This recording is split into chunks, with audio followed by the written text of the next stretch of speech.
Isso, eles fizeram uma série de estudos bem legais, assim, criaram vários aparatos para entender o comportamento de roedores frente a diferentes situações de perigo, diante de um predador. Então, aqui, por exemplo, é um aparato. Então, eles colocavam um gato aqui, né, um ratinho, por exemplo, aqui. O rato, quando vê o seu predador ali no cantinho, ele vai fazer o quê? Ele vai congelar. Ele vai tentar não chamar a atenção do seu predador de jeito nenhum. E aí vai ficar olhando um pouquinho, e se o predador começa a dar uma andada e ele vê que aqui está aberto, que tem válvula de escape, rota de saída, o que ele vai fazer? Ele vai sair correndo, lógico, né? No dia seguinte você coloca ele de novo nessa região, mas sem a presença do seu predador. O que ele vai fazer? Ele vai congelar, ele vai defecar, ele vai ter emoções, medo, ansiedade, tudo, né?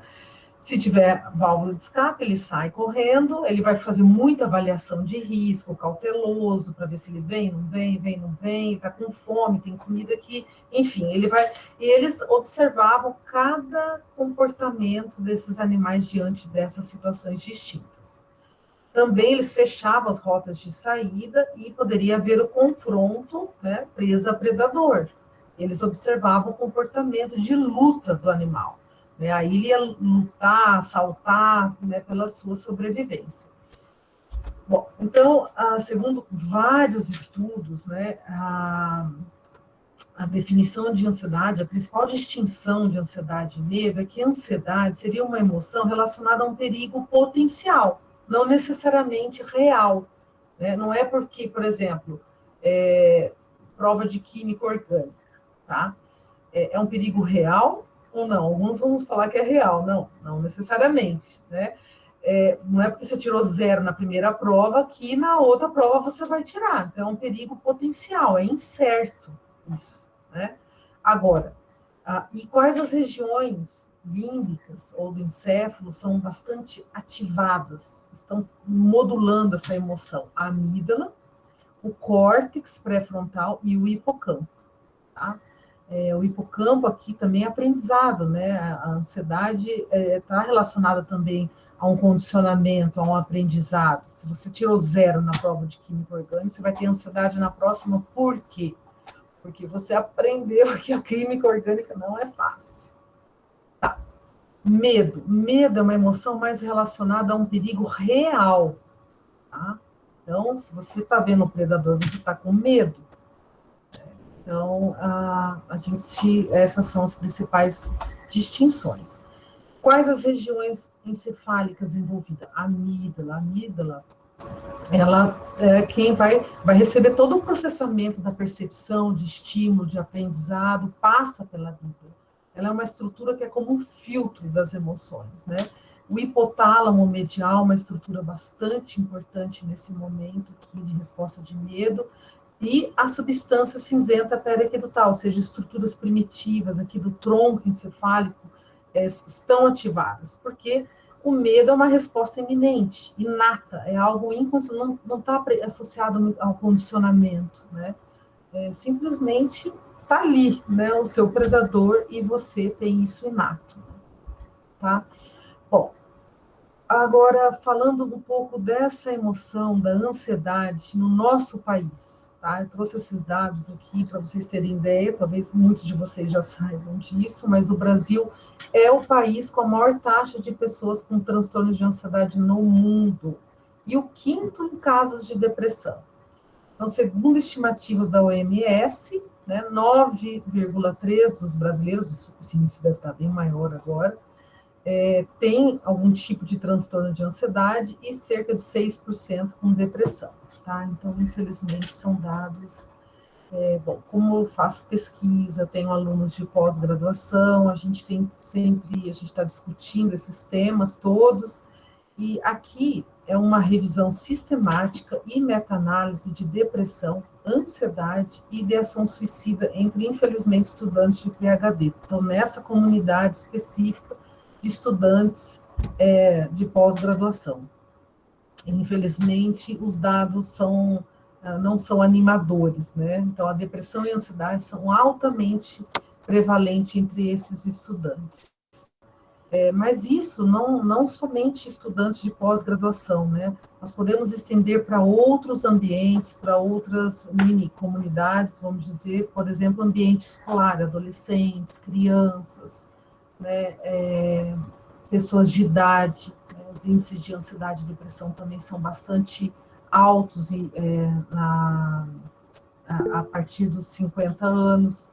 Então, assim, é meio que generalizado, né? Mas aqui eu trouxe esses, é bastante curioso. Os estudos demonstram que a saúde mental é uma das barreiras mais importantes para o bem-estar individual, sem dúvida, né? E esses problemas foram identificados, em especial, entre os mais jovens. Cada vez mais e mais jovens estão sozinhos e estressados e têm transtornos mentais. Quem disse isso foi um pesquisador, neurocientista, numa entrevista no jornal britânico The Guardian, tá? Com base em vários outros estudos, mostrando que a população jovem está adoecendo mentalmente, né? Com a modernidade, com a tecnologia, com a falta das relações, com a pressão das exigências cada vez maiores, né? Hoje as informações são todas rápidas, esse processamento todo, e a falta de coisas simples, né? As pessoas estão desaprendendo a ter empatia e a se relacionar, a se comunicar de uma maneira real, né? De toque mesmo, né? E isso acaba um dos fatores, né, que leva a essas doenças mentais, especialmente nessa população. Então, é bem preocupante isso. Janaína, a Ana Paula, ela comenta aqui no chat, achei apropriado comentar agora, ela comentou, tenho alunos adolescentes com transtorno de ansiedade generalizada e depressão. Sim, esses, já que ela comentou, vou comentar algumas coisas que eu li, né, sobre essa comunidade de estudantes.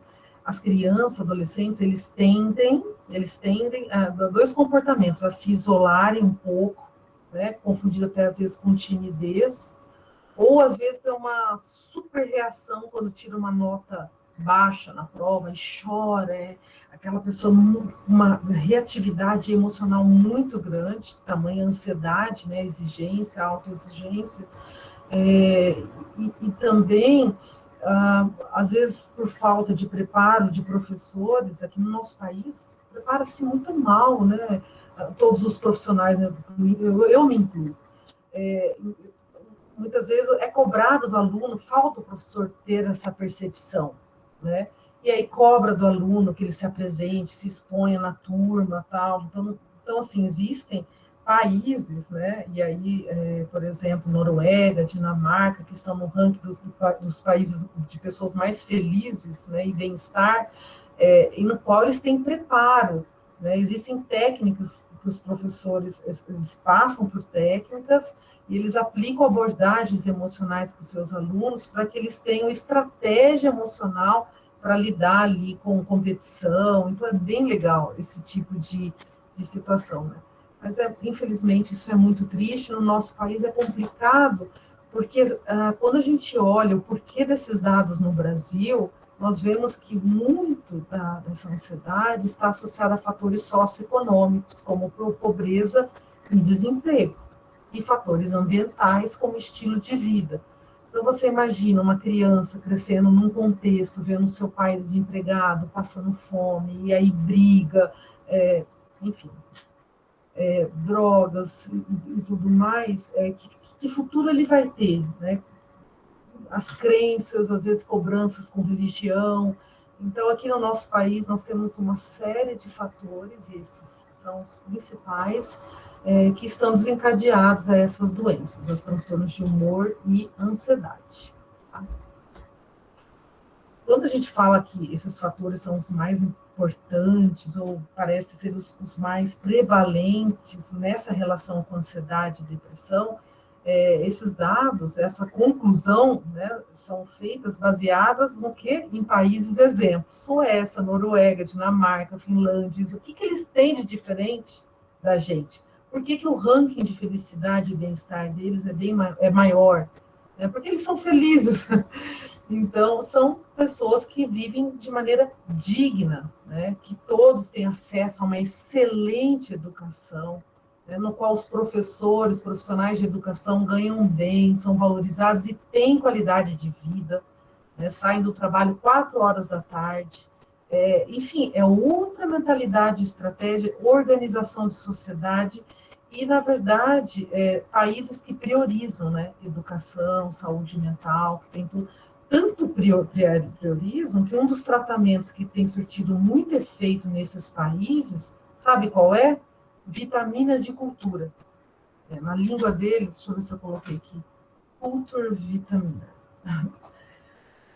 Tem estudos sobre isso científico mostrando resultados bem interessantes, tá? Então, a abordagem envolve reunir pessoas com pequenos grupos para experimentar tudo, desde concertos a corais comunitários, né? Vamos assistir teatro de rua, Então, é um dos tratamentos.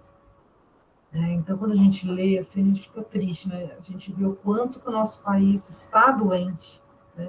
E o quanto isso nos afeta mentalmente, tá? Bom, mulheres. As mulheres são mais ansiosas do que os homens, né? Sim, em relação à ansiedade, os índices, as mulheres são mais, a maioria, né, são mulheres. Né? E aqui é um trabalho de 2014, mas ainda é mantido essa relação, tá? Essa incidência. Então, em mulheres, há uma incidência maior de transtornos de pânico, de ansiedade generalizada e transtorno de humor. Em homem, mais doença de Parkinson, transtorno de déficit de atenção e hiperatividade, Alzheimer, transtorno bipolar, tá? Os homens parecem ser mais suscetíveis a distúrbios do neurodesenvolvimento, incluindo distúrbios que envolvem deficiência intelectual, enquanto que as mulheres, por sua vez, né, após a puberdade, são mais propensas a transtornos depressivos graves e transtornos de ansiedade. Né? Isso quando comparado com os homens. Essa aqui é um trabalho dessa revista da Neuropsychopharmacology que discute exatamente os dados, né, e as diferenças aí entre os sexos nessas doenças, tá? Os hormônios seriam um dos vilões, né? Então tem várias reportagens em revistas, né, que trazem aí sobre o problema dos hormônios. Mulheres de meia idade são de risco maior de desenvolver ansiedade social, né? Quando os níveis de estrógeno começam a declinar, né? Então essa é uma questão importante. A gente sabe do fator dos hormônios, né? Então quando os hormônios estão bombando, a maior chance de ocorrer algum tipo de câncer, né? A irritabilidade, né, nessa fase da vida, e alteração de sono. Ao mesmo tempo, né, quando a gente entra na idade e os hormônios começam a declinar, né, quando a quantidade de estrogênio é reduzida, né, alterações de humor, né, principalmente a depressão, ocorre, né, desânimo, insônia, dificuldade de sono, ganho de peso, né, podia ser para menos, né, mas não, geralmente é ganho de peso, dificuldade de concentração. Então, a gente sabe sim, esse não é o meu propósito hoje, falar de alterações hormonais, mesmo porque eu nunca estudei, não aprofundei nesse tema, mas tem vários estudos que demonstram, a gente tem receptores importantes em áreas límbicas. Então, é sabido, né, que quando você tem uma produção excessiva ou em declínio do estrogênio, você tem alteração, né, automaticamente aí, dessas modulações das emoções. Né? Então, não é errado pensar que os hormônios têm o seu papel, tem sim. Então, tem estudos, por exemplo, em relação à memória, que mostram que as mulheres têm mais dificuldade em extinguir uma memória traumática, por exemplo. Embora as mulheres tenham 2 vezes mais chances de ter um transtorno de ansiedade, as razões ainda não são completamente claras, né? Mas essas evidências demonstram que as mulheres diferem no processamento dessas memórias, vamos dizer, memórias traumáticas, né? No entanto, as alterações no estrogênio em mulheres com, por exemplo, transtorno de estresse pós-traumático estão associadas com déficits de extinção de medo. Então, tem estudos mostrando essa relação do estrogênio com esse processamento de memória em relação às mulheres. Tá? Bom, agora prometo que eu já estou na fase quase final, vocês já estão cansados, eu me empolgo, né? Aqui eu trouxe para vocês, então a gente fala ansiedade, mas que tipo de ansiedade? Né? Então nós temos aí transtornos de ansiedade. E essa é a última classificação diagnóstica, feita em 2013 pela Associação Psiquiátrica Americana, publicada nesse livro, um manual de diagnóstico e estatística de doenças mentais.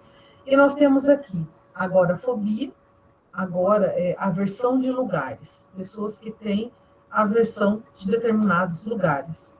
Transtorno de ansiedade generalizada, como o próprio nome diz, é generalizada, ela não está associada a uma situação, não, a pessoa ela está no estado de ansiedade, acima, uma intensidade, e isso durante o dia, independente da situação. Transtorno do pânico, que é caracterizado por ataques de pânico, né?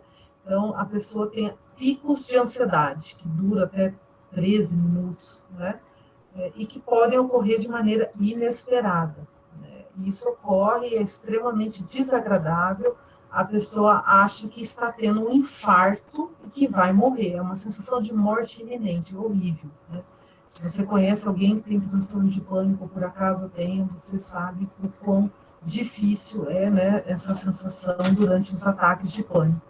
Mutismo seletivo, que é uma ansiedade, um medo tão intenso que a pessoa deixa de se comunicar. Isso é mais comum em crianças. Transtornos de ansiedade de separação, como o próprio nome diz, relacionado a qualquer tipo de separação, não somente morte, tá? Mas também marital, divórcio, e a pessoa pode, então, ter esse diagnóstico. Transtorno de ansiedade social, como o próprio nome diz, é uma situação social, quando ela tem que se expor, quando ela tem que falar. Toda vez que ela tem que se expor, ela tem todas as alterações autonômicas e tudo da ansiedade, tremor, dificuldade, muda a voz e taquicardia diante dessas situações. Fobia específica, né? Fobia por exemplo, quem tem ansiedade de aranha ou medo, né? Então, a fobia é um termo muito relacionado ao medo, né? Tem gente que tem aracnofobia, tem gente que tem fobia de espaços elevados, tem gente que tem fobia de tomar injeção, de sangue, de barata, tá? E transtorno de ansiedade induzido por qualquer substância, seja medicamentosa ou seja dependência química, né, o abuso de drogas, né, que seja induzida por alguma substância, algum composto. Transtorno de ansiedade devido a uma condição médica. Infelizmente, os índices de transtornos de ansiedade associado a doenças, ou seja, como algo secundário, né, a câncer, diabetes mellitus, é bastante alto. Ou outro tipo de ansiedade, que não seja tão especificado assim, ou algum tipo inespecificado. Então, o médico pode dar um diagnóstico não tão específico, se o paciente tem um pouco de tudo, né? Fica um diagnóstico mais complexo, mas ele tem essa opção também, né? Esses são os mais prevalentes, né, aqui no nosso país: o transtorno de ansiedade generalizada, o transtorno de pânico e o transtorno de ansiedade social. Até aqui tudo bem? Alguém gostaria de perguntar alguma coisa antes de eu entrar na parte final do tratamento? Não temos perguntas até aqui, Janaína. Eu tenho um tempinho aí para finalizar essa parte, Fabiola? Sim, Tá. claro. Fique à Bom, vontade. tá bom. O tratamento, não vou dar uma aula de farmacologia, não precisam ficar preocupados, eu só vou passar rapidamente aqui com vocês. São os principais, né, as drogas de primeira escolha são os antidepressivos. Esse nome, né, tem sido bastante discutido, tem sido proposto uma alteração de nomenclatura, porque antidepressivos, eles são usados para tratar depressão, ansiedade, dor crônica, né? Então, esse termo aqui, ele não está muito correto, né? Mas são as drogas de escolha para o tratamento de ansiedade. E também os benzodiazepínicos, né? Agorafobia, mutismo seletivo e fobia específica Em termos de farmacoterapia, a farmacoterapia é muito falha. Nós não temos drogas eficazes para tratar agorafobia e fobia específica e mutismo seletivo. E aí, o que faz? O melhor tratamento é o psicoterápico. Tá? A psicoterapia é o melhor tratamento para esses tipos de transtornos de ansiedade. Os demais, nós temos aí, né, os antidepressivos, os benzodiazepínicos e outras drogas também. Em relação ao benzodiazepínico, o transtorno do pânico, ele também pode ser tratado com benzodiazepínico, mas não qualquer benzodiazepínico, né? Apenas responde melhor àqueles mais potentes, ou seja, que são os benzodiazepínicos que numa pequena dose induzem um efeito semelhante ao diazepam em dose maior. Mas se você tratar o paciente com diazepam, não diminui os ataques de pânico. Tá? Então, é uma característica aí, com os benzodiazepínicos apenas aqueles mais potentes, o paciente tem uma boa resposta terapêutica. Aqui, só para vocês terem ideia dos vários tipos de benzodiazepínicos, né, que o anel benzodiazepínico, com as várias alterações que vão configurar nos vários benzodiazepínicos, com características peculiares em termos farmacocinéticos, tempo de meia-vida distinto, alguns de meia-vida muito curta, média, intermediária. Para a ansiedade, prefere-se os benzodiazepínicos de meia-vida intermediária maior, para tratamento de epilepsia também. No caso de tratamento de insônia grave, aqueles com meia-vida curta menor, né, para que o paciente não fique tão sonolento durante o dia, tá? Então, são drogas consideradas depressoras do sistema nervoso central. Só para vocês se lembrarem rapidamente, é um canal iônico, né? O benzodiazepínico, ele atua em um dos sítios alostéricos do receptor GABA-A, que é um dos receptores do principal neurotransmissor inibitório do sistema nervoso central, o ácido gama-aminobutírico. Quando o benzodiazepínico se liga, né, inclusive ele é considerado um modulador alostérico positivo. Por quê? Ele se liga, ele altera a conformação desse canal. Com essa alteração alostérica, ele favorece o neurotransmissor endógeno, a sua ligação, a sua afinidade é favorecida. E isso faz com que a frequência de abertura do canal seja enorme, seja muito maior.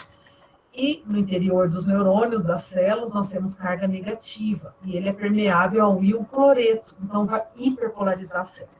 Se hiperpolariza, ele bloqueia os efeitos excitatórios, né? Então a gente fala um efeito inibitório na célula pós-sináptica, ou seja, não vai ativar ali toda aquela neuro intracelular, aqueles mecanismos excitatórios, tá? A ação dos benzodiazepínicos, essa é a principal vantagem, ela é rápida, né? Ela é imediata. Então, se o paciente tem TAG, transtorno do pânico, transtorno de ansiedade social, ele vai ter um efeito terapêutico rápido, né? Provavelmente no segundo dia ele já vai sentir a ação ansiolítica, tá? O grande problema dessas drogas, além dos efeitos adversos, né, como sonolência, alteração ao longo prazo sobre memória, é o potencial de dependência. É uma das drogas lícitas que levam a essa doença, transtorno de uso de substâncias, né? E gerando um problema muito sério aí para o indivíduo, tá? Então, infelizmente, tem esse potencial de dependência e deve ser administrado somente quando extremamente necessário, ou seja, em casos graves e no início do tratamento. O correto é, após 4, 5 semanas, fazer a retirada gradual do benzodiazepínico, né? Então, o correto é administrar junto com, por exemplo, os antidepressivos, que é, na verdade, de primeira escolha, né? Não sei, todos já ouviram falar dos antidepressivos, eu vou falar aqui de uma maneira mais simples. São drogas que aumentam a disponibilidade de neurotransmissores. Quais neurotransmissores? Serotonina, dopamina, noradrenalina. Nós temos antidepressivos seletivos para a serotonina, ou seja, eles aumentam mais a disponibilidade de serotonina, outros de noradrenalina. Então, aqui, imaginando um neurônio pré-sináptico, a liberação dos neurotransmissores e os receptores aqui, e o neurônio pós-sináptico. sináptico, né? O antidepressivo, ele é um inibidor dessa proteína que faz a recaptação. Se ele inibe, o que vai acontecer? Não vai ter recaptação do neurotransmissor, ele vai ficar mais tempo aqui. Então, potencializa as neurotransmissões, tá?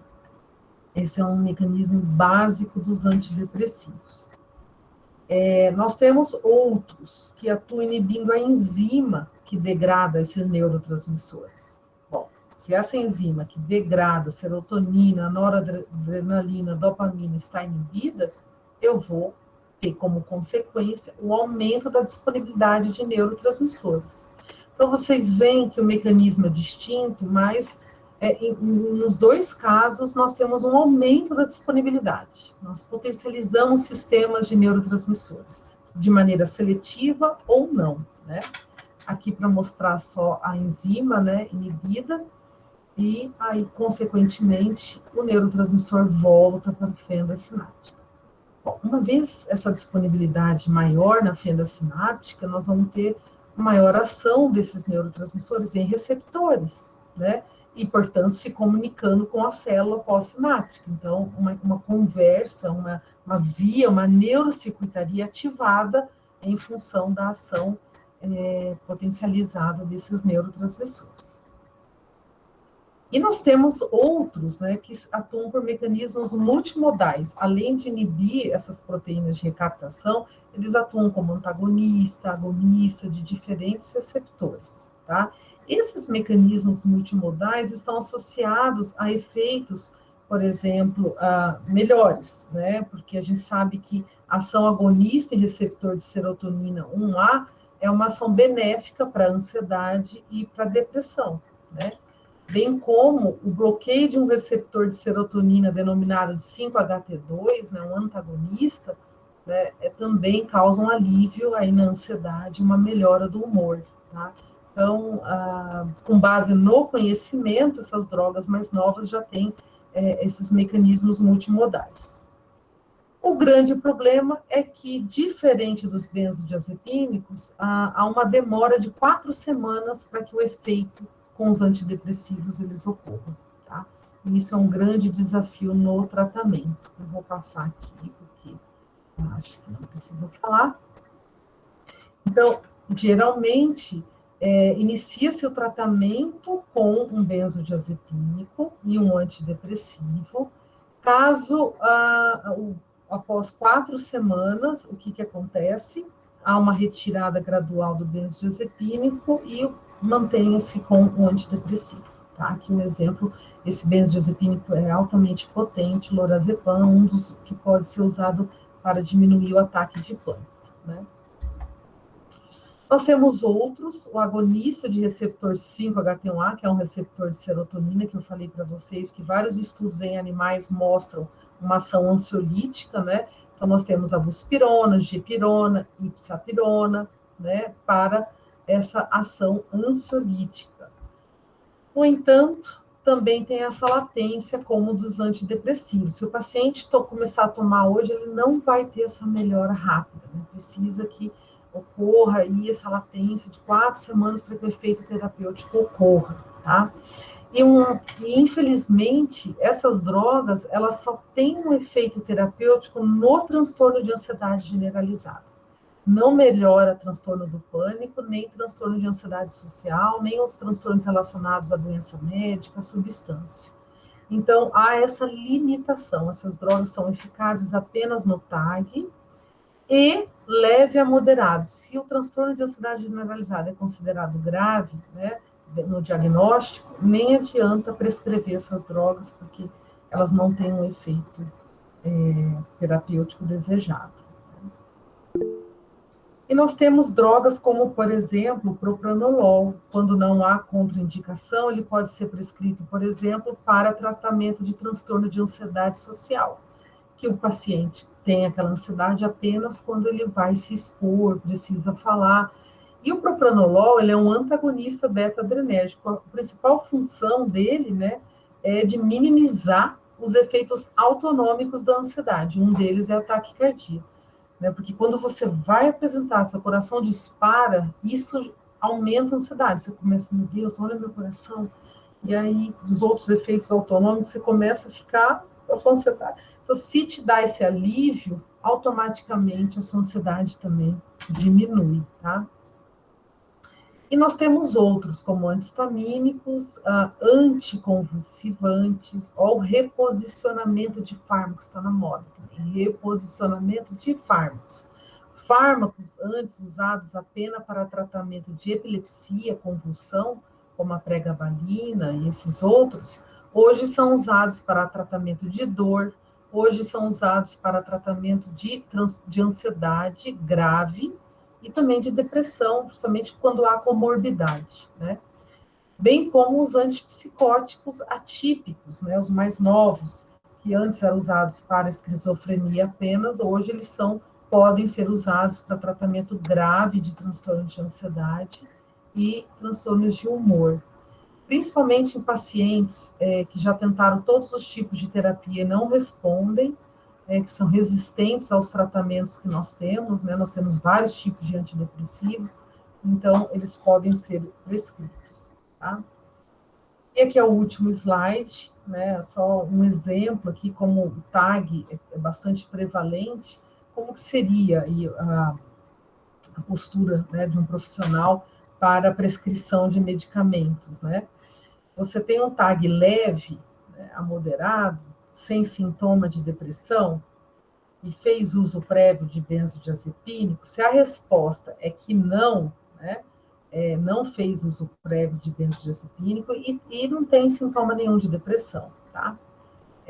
A buspirona ou antidepressivo pode, então, ser prescrito nessa situação.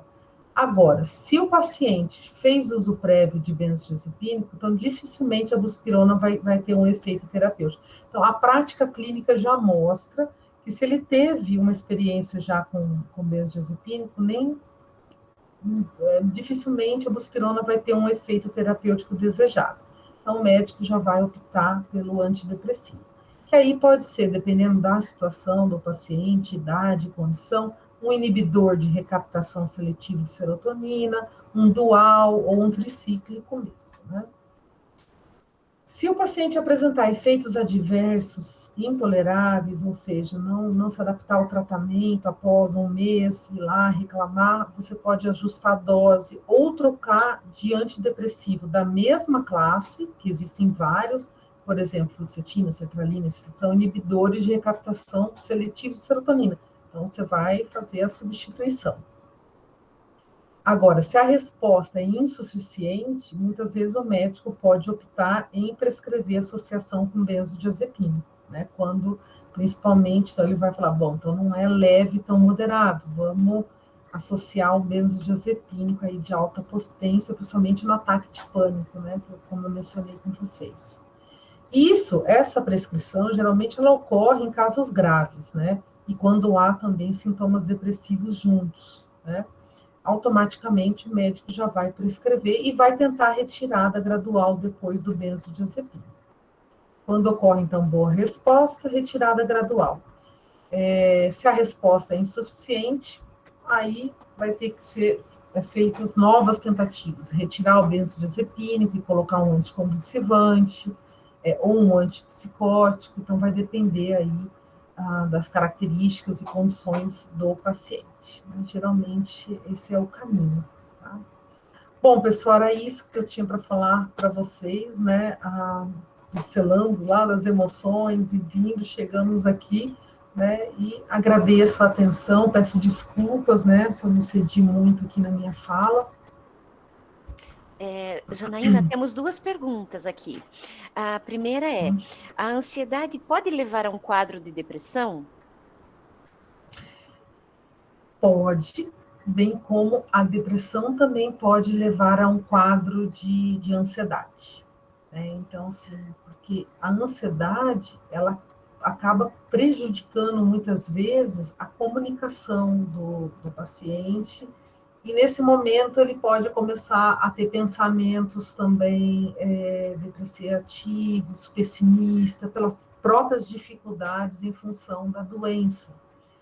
Em termos de mecanismos neurobiológicos, de patofisiologia, tanto a ansiedade e a depressão participam de mecanismos comuns, né, alteração semelhantes, por exemplo, em produção de hormônios, de prejuízo de neurotransmissão nessas áreas límbicas.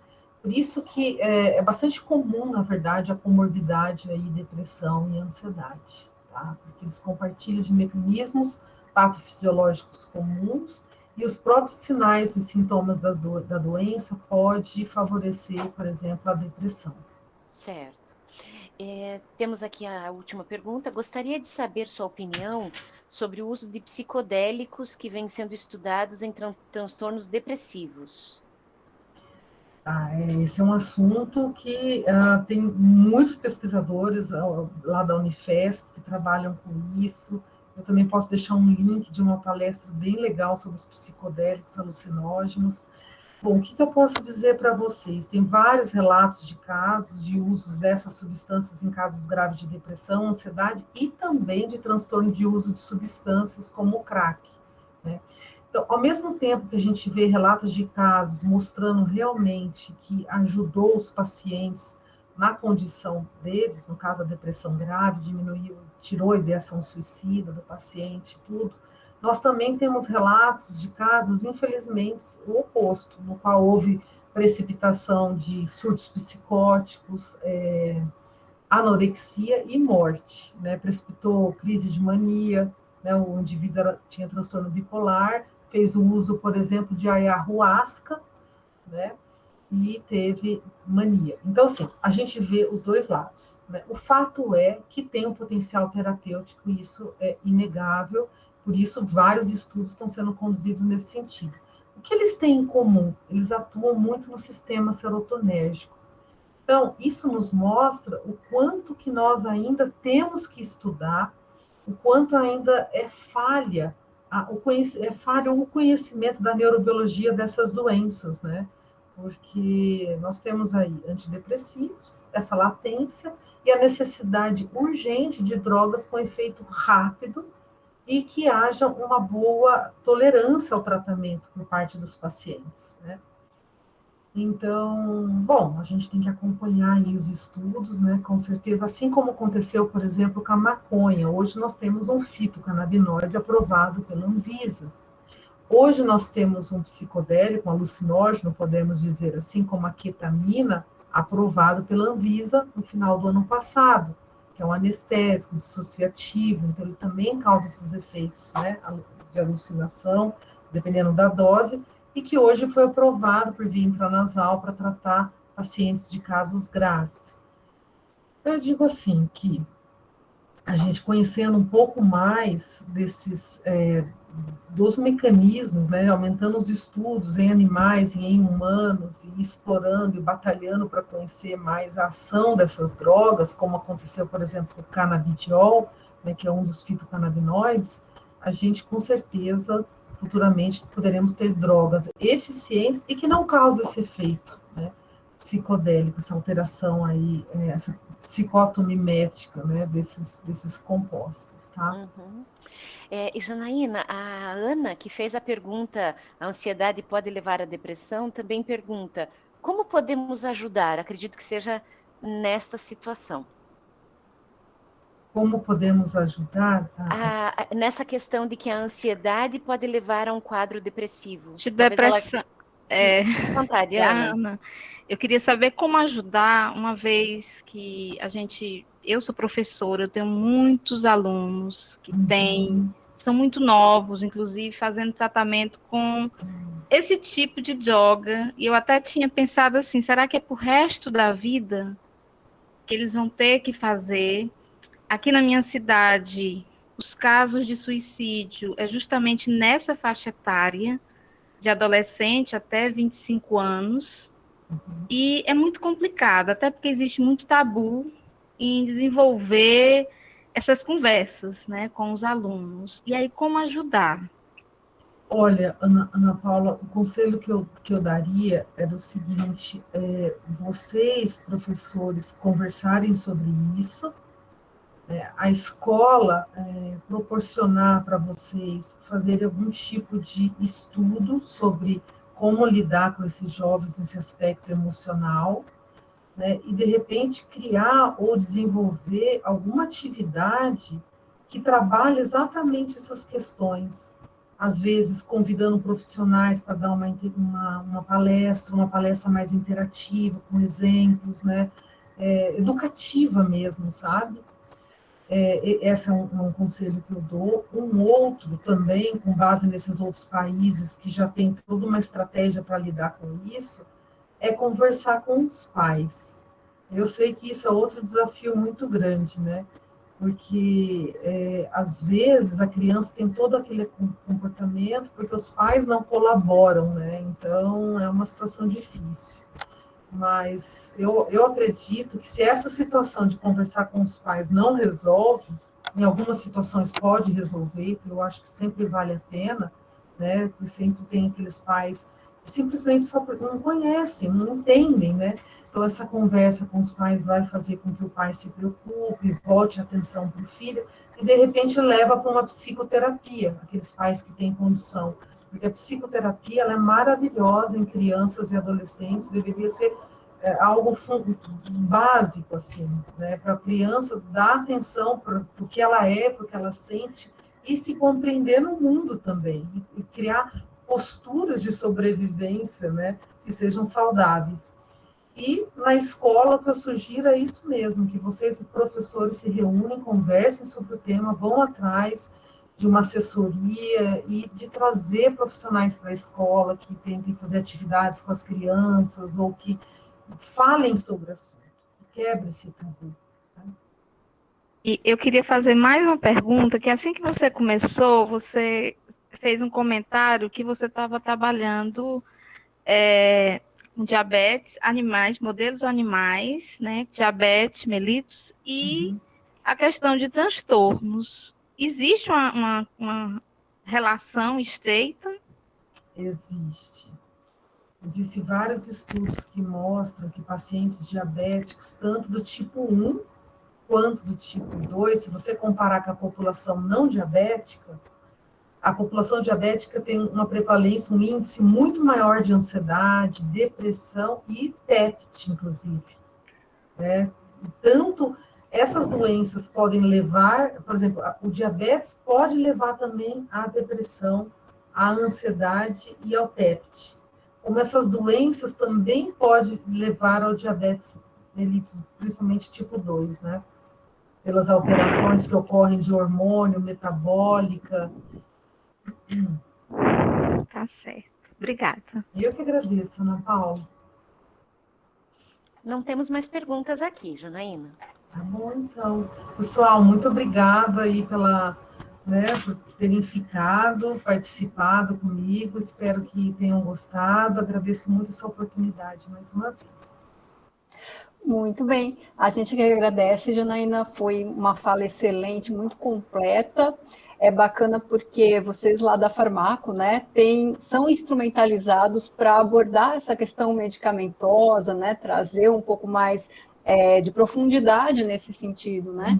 Então, como que isso enriquece também, né, o tema, o webinário, como você identificou ali, é algo bastante presente na nossa realidade aqui no Brasil, né? Então, acho que é um tema muito atual. Okay? Então, mais uma vez, em meu nome, em nome aí da equipe do projeto, de todos, né? Muito obrigada. Eu que agradeço, gente. Se cuidem. Uma boa noite para todos. Também. Pessoal, então, se tudo der certo, agora em agosto nós vamos ter mais 2 webinários, tá? Nós vamos ter um agora no dia 10 de agosto, que será sobre parasitoses e saúde pública, ok? Vai ser proferido pela professora doutora Tereza Ogliari, do Departamento de Patologia Básica, lá do setor, e um sobre a parte de endócrino, né? A vida passa e os hormônios como ficam, que vai ser proferido pela própria Fabiola Iager, que vocês sempre vêm aqui nos ajudando com o chat, ok? Que é professora lá do Departamento de Fisiologia, tá? Então, a ideia é que a gente está tentando sempre cobrir, né, os temas que vocês levantaram ali no questionário de demandas, ok? Reforçando que ele ainda está aberto, né, para quem ainda quiser contribuir com a gente, tá? E agradecendo muito a presença de todos, nos desculpando pela alteração do dia, a gente não pretende fazer isso novamente, tá? Foi realmente uma emergência, ok? E uma boa noite a todos aí e até o próximo webinário, dia 10, aí, se vocês puderem estar com a gente, ok?